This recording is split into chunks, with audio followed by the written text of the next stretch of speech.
கிறிஸ்துவுக்குள் அன்பான தேவனுடைய பிள்ளைகளே, ஆண்டவராய் இயேசுவின் நாமத்தில் உங்களை வாழ்த்துகிறேன். இந்த நன்மையின் கிருபை நாள்தோறும் நிகழ்ச்சியில் உங்களை சந்திப்பது எனக்கு மிகுந்த சந்தோஷம். கர்த்தர் உங்களை ஆசீர்வதிக்க போகிறார். இந்த நாளில் நம்ம ஆண்டவரை பாடலாமா? பரனெனக்கில்லாவிட்டா பலனேது, பரலோகம் திறக்கவிட்டா வழியேது.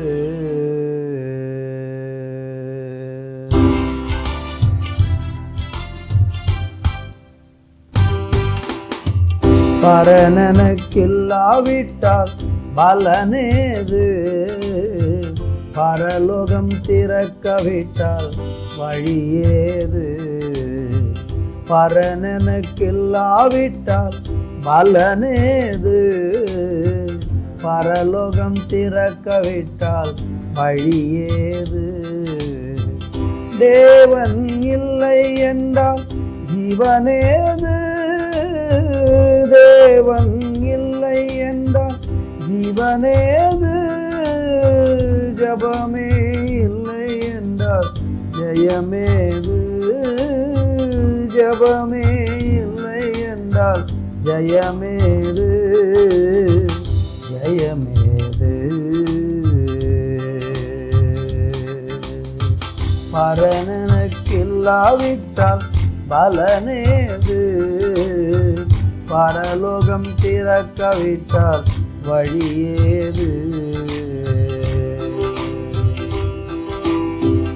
ஆலயமில்லாத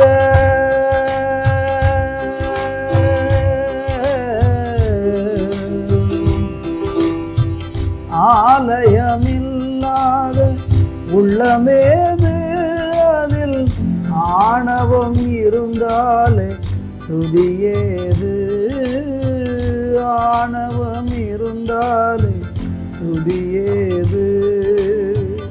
அபிஷேகமில்லாத சபையேது, அபிஷேகமில்லாத சபையேது, அதில் பிரசன்னமில்லை என்றால் ஜெயமேது, பிரசன்னம் இல்லை என்றால் ஜெயமேது, ஜெயமேது. பரனெனக்கில்லாவிட்டால் பலனேது, பரலோகம் திறக்கவிட்டால் வழியேது. பரனெனக்கில்லாவிட்டால் பலனேது, பரலோகம் திறக்கவிட்டால் வழியேது.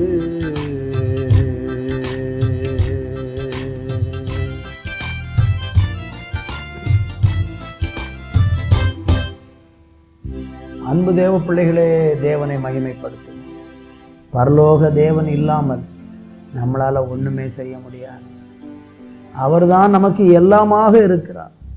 அவருக்கு நிகரானவர் இந்த பூமியில் யாருமே இல்லை. எல்லாமே அவர்தான். உங்கள் அன்புக்காக நன்றி. எல்லார் மேலும் கிருபை உண்டாகட்டும். இயேசுவின் நாமத்தில் பிதாவே, ஆமேன், ஆமேன்.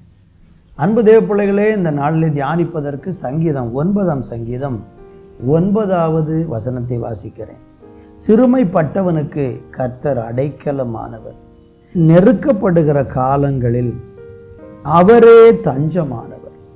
வாசித்து கேட்ட இந்த வேத வசனத்திலே சிறுமைப்பட்டவனுக்கு கர்த்தர் அடைக்கலமானவர், நெருக்கப்படுகிற காலங்களில் அவரே தஞ்சமானவர். மனுஷ வாழ்க்கையில நெருக்கம் என்பது எல்லா சூழ்நிலைகளிலும் வரத்தான் செய்யும். எந்த ஒரு வழியும் நமக்கு ஒரு மேன்மையை கொண்டு வருவதற்கு முன்பதாக அதிலே பல நேரங்களில் நாம் வெகுவாக நெருக்கப்பட வேண்டியதாக இருக்கிறது. கஷ்டங்கள், பாடுகள், துன்பங்கள் இல்லாமல் எந்த மேன்மையையும் உலகத்தில் எந்த மனிதனும் அடைந்ததில்லை. ஏன் ஆண்டவர் ஒரு மனிதனுக்கு நெருக்கத்தின் வழியாக அவர் மேன்மையை வைத்திருக்கிறார் என்றால், நீங்கள் நன்றாக அறிய வேண்டும், தேவனுடைய ராஜ்யத்திற்குள்ளே ஒரு மனிதன் பிரவேசிக்க வேண்டும் என்றால் இடுக்கமான வாசல் வழியாக உட்பிரவேசியுங்கள் என்று ஆண்டவர் சொல்லுகிறார். ஜீவனுக்கு போகிற வாசல் இடுக்கமும் வழி நெருக்கமுமாக இருக்கிறது. அதன் வழியாய் போகிறவர்கள் சிலர். ஆனால் அழிவுக்கு போகிற வாசலோ அது விசாலமானது. அதன் வழியாய் போகிறவர்கள் ஏராளம் என்று வேதம் சொல்லுகிறது. அப்போ தேவனுடைய ராஜ்யம் கூட நாம் நெருக்கத்தின் வழியாகத்தான் அதில் பிரவேசிக்க முடியும் என்பதுதான் வேதம் நம்ம கற்றுக் கொடுக்கிற காரியமாக இருக்கிறது.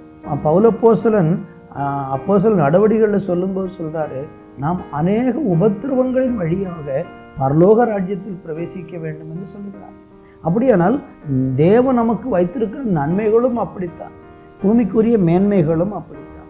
ஏற்கனவே நான் உங்களிடத்தில் ஒரு காரியம் சொன்னேன். ஏன் ஆண்டவர் நம்மளை நெருக்கத்தின் பாதையிலே ஒரு மேன்மையை அடையும்படியாக நடத்துகிறார் என்பது அநேகருக்கு இது புரியாத ஒரு காரியமாக இருக்கிறது.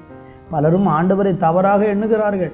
கர்த்தர் என் மேல் பிரியமாய் இல்லையோ, கர்த்தர் என்னை நேசிக்கவில்லையோ, கர்த்தர் ஏன் எனக்கு மாத்திரம் இப்படி செய்கிறார்? இந்த கேள்விகள் ஏராளமானவர்களிடத்தில் இன்றைக்கு இருந்து கொண்டிருக்கிறது. இன்றைக்கு ஒரு பதிலை ஆண்டவருடைய வார்த்தையிலிருந்து நான் உங்களுக்கு சொல்ல விரும்புகிறேன். ஏன் ஆண்டவர் நெருக்கத்தின் வழியாக நம்மளை நடத்துகிறார் என்றால், அந்த நெருக்கத்தின் வழியாக நீங்கள் கடந்து சென்று ஒரு மேன்மையை பெறுவீர்கள் என்றால் ஒருபோதும் நீங்கள் பெருமை பாராட்ட மாட்டீர்கள். எனவே உங்கள் வாழ்க்கையில பாடுகளின் மத்தியிலையும் ஆண்டவர் நடத்துகிற பாதையில் மகிழ்ச்சியோடு கூட அவரை பின்பற்றி செல்லுங்கள்.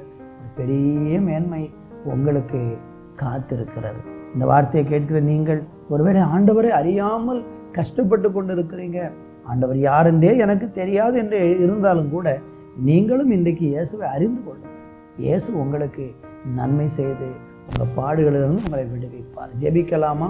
நல்ல தகப்பனே, இந்த வேலைக்காக நன்றி. உம்முடைய பிள்ளைகள் நெருக்கத்தின் மத்தியில் கடந்து போகிற ஒவ்வொருவர் மேலும் உம்முடைய இரக்கத்தை தேவன் கட்டளையிட்டு இந்த நாளில் உம்முடைய பிள்ளைகளை கனப்படுத்தி ஆசீர்வதிப்பீராக என்று ஜெபிக்கிறேன். இயேசுவின் நாமத்தில் பிதாவே. ஆமென். ஆமென்.